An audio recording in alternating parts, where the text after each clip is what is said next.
Sou professora Claudelice Parella. Irei trabalhar com vocês a disciplina Aspectos Legais Históricos da Educação Brasileira.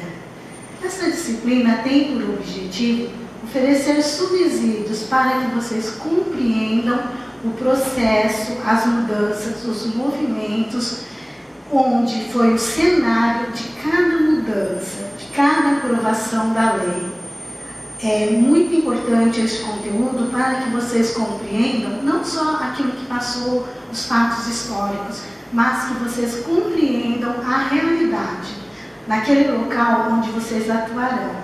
Então, não percam os módulos, não percam as unidades de atividades, entrem no sistema, façam as atividades, participem das aulas, porque este conteúdo é de extrema importância para que vocês tenham a formação necessária para que vocês atuem com competência no ambiente escolar.